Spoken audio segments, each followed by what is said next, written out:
It's part of a bigger negotiation. It's something that we expected in the broader sense that would be part of a final deal. We're making progress towards a final deal. There's more to be done, to be clear. And as I just said, which answers the translation question, as I just said, is a question of timing in terms of the date for the final negotiations and when the tax was coming into effect. And, it doesn't make sense to collect tax from people and then remit them back. So it provides some certainty. And as I just said, negotiations have restarted. We're going to focus on getting the best deal for Canadians. We're making progress. All right, that's Mark Carney, just a little earlier this afternoon, actually, explaining, or trying to anyway, why Canada decided to rescind, to ditch that digital services tax that upset Donald Trump enough that on Friday, late in the day Friday, he came out and said, based on Canada doing this, trade relations, our discussions are over. Boom. And then last night, believe it or not, late last night, after that, Canada came out. There was a message saying that, okay, we've rescinded the tax. It's not going to happen, as you just heard Mark Carney say. So negotiations have begun, again, continuing. Question is, and I think I will ask this after 4 o'clock, you heard maybe Caroline Leavitt, the president's press secretary, call it Canada caving, right? Caving to this threat of cutting off negotiations altogether. I want to know where this goes, because there is that sort of self-imposed deadline that the two countries have set, which is coming up in about 3 weeks from now. Julian Karaguesian has worked with the Canadian Ministry of Finance in Washington, D.C. on the Canada-U.S. economic relationship file. We've spoken before. Julian, thanks for coming back. Appreciate your time today. Thank you for having me, Aaron. Can I just ask, in the broader sense here, you hate to hear that as a Canadian, obviously, when another country says you caved, but what choice did we have here, as far as you're concerned? Well, we could have pressed ahead with the tax, and I do think that on this, President Trump and the Trump administration, I don't think they would have just changed their mind a few days later. They were going to dig down on this and stick to their guns. And so we may have been making a calculation, Prime Minister Carney, I think we knew how they were going. There's no way that Prime Minister Carney didn't know that this was going to get Trump's attention as the Monday deadline approached. And yet we left it there because at the end of the day, this is a domestic tax policy issue, but we left it in there perhaps knowing that they're going to react this way. Of course we did. And then hoping that it becomes a concession. They reacted at the last minute, and President Trump reacted pretty much at the last minute last Friday. And then we, on Sunday, at the very last minute, drop it. It could have been an attempted negotiation tactic that backfired. Okay, well, hold on a sec. When you say backfired, I thought as you were leading up to your conclusion here that you'd say, you know what, we knew he'd react this way, therefore we knew we would ultimately pull it back. Therefore, this is a tactic which is going to work for Canada. Did we make a mistake, in your opinion, doing this? Well, I don't know if we know it worked yet, because we'll know if he doesn't come back for anything else between now and July 21st. So if it works, it will work if it looks like we've made this concession, and then in the eyes of the Trump administration, okay, Canada caved. They're using this kind of language. They caved, and now we can proceed. But if in another few days the Trump administration comes back and says, we want your dairy protections removed. We want your protections on culture and media and news removed. We want your banking protections removed on foreign ownership. I mean, we're very exposed right now. So I think it was a clever tactic, but we don't know yet if it worked. All right. So if we can sort of move this down the road a little bit, there will be discussions. You mentioned some of the areas that are obviously going to come up. Donald Trump went out of his way again to bring up supply management, talking about, tariffs, I think he said of up to 400%, how it's affecting American farmers, without, of course, providing details, because my understanding, Julian, is these tariffs kick in beyond a certain point. They're not just there, but if you exceed a certain amount, then the tariffs, kick in. And these were deals, or this deal was, of course, reached with Donald Trump when he was president the first time. So what's supposed to happen here? I mean, what would appease, do you think, the U.S. If negotiations continue when we sign a new U.S. CUSMA deal? It's not clear what's going to appease them because, yes, indeed, this was part of the agreement, CUSMA, as we call it in Canada, that replaced NAFTA. We were able to protect our supply management. We increased the quotas a bit, and they're already quite large. And the Americans, of course, maintain a huge swath of protections under the guise, and sometimes under the reality, but usually under the guise of national security. So they have protections right across their economy. They have subsidies and tax breaks for the private sector, for big oil, right across their economy.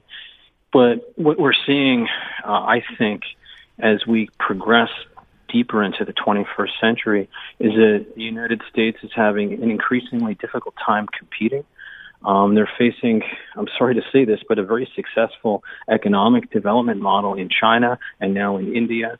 And I feel because they think they can't compete anymore, they're squeezing their allies.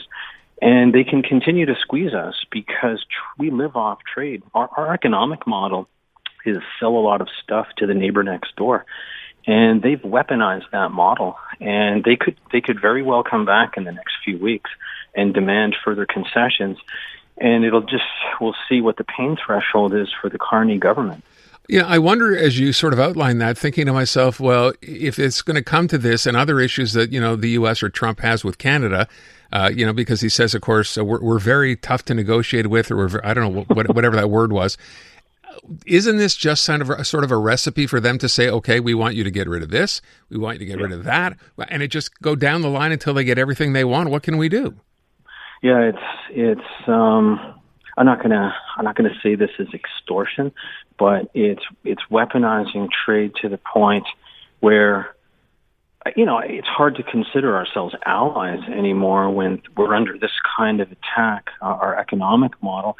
And for me, it underscores the urgency, and this is a kind of a medium long-term thing, but it underscores the urgency of building out our other trading relationships, because nothing really stops the Trump administration from coming back and saying, not only do we want all the existing protections, even though we agreed to them in the last trade agreement, not only do we want all of them abolished, but we want privileged access to your critical minerals or to your energy or to your water. And at what point do we say, okay, we're going to have to bite the bullet and take a hit in order to maintain ourselves as an independent country? And again, for me, that leads back to not only the one economy and abolishing internal barriers. That's a small part of it. The bigger part of it is to build out our trading relationships, to get into Asia more deeply, where 5.5 out of every 8 people in the world live. It's the fastest growing region. And to build out that trading relationship and to reduce our dependency, which I think should be an objective in itself. So to that point, we know there's been a lot of talk about easing interprovincial trade restrictions. That's like top of the agenda for Mark Carney. That doesn't replace, a whole lot of our relationship with the U.S., obviously. That's small potatoes compared to what they have. Do you think we're doing enough, or have you heard that we might be considering doing what you just said, which is expanding those trading relationships with China, India, et cetera?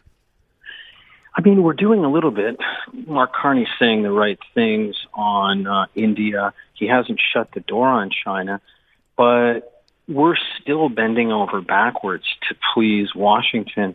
We're going to take our very scarce resources, and we're going to take 3.5% more of our scarce resources and put them into defense spending.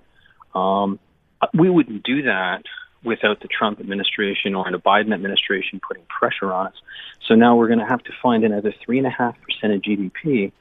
Maybe there's going to be some sugarcoating, but we're going to have to find scarce resources to channel into defense when the actual threat to our economic model is coming from down south. And that's going to be very painful to find those, that quantity of fiscal resources for defense spending, when we should be using that to build out our economy and build out our trading relationships with the rest of the world. So we're seeing some of the right things, but I don't know if we're doing them. Looks like to me we're still trying to please Washington, and I don't think that's going to work. I don't think they right now, in their current state of mind, I think they only have adversaries and vassals. I don't think they see the world in terms of allies and adversaries. It's interesting as you describe that. I think to myself, we're kind of caught between a rock and a hard place here, right? In a sense, we're trying to expand our relationships with other places. At the same time, we're dealing with, our neighbor next door, who's forcing us to do this.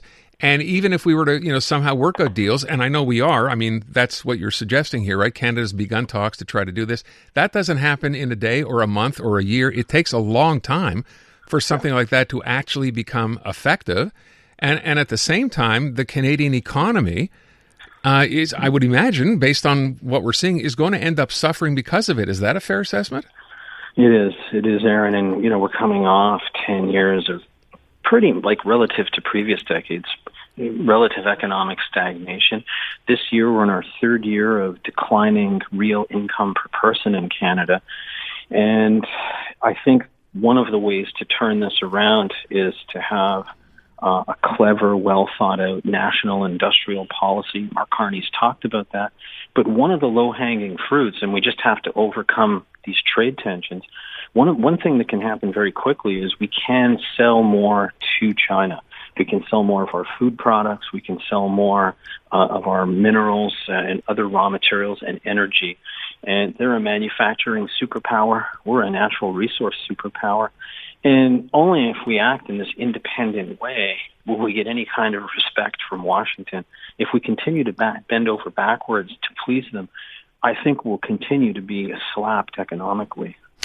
Julian, I got to leave it there. Always appreciate your insight. Thank you so much. Thank you for having me. You bet. Julian Karaguesian, as I said, working with Canada in Washington over the years on Canada-U.S. trade economics. It's not a very promising picture, is it?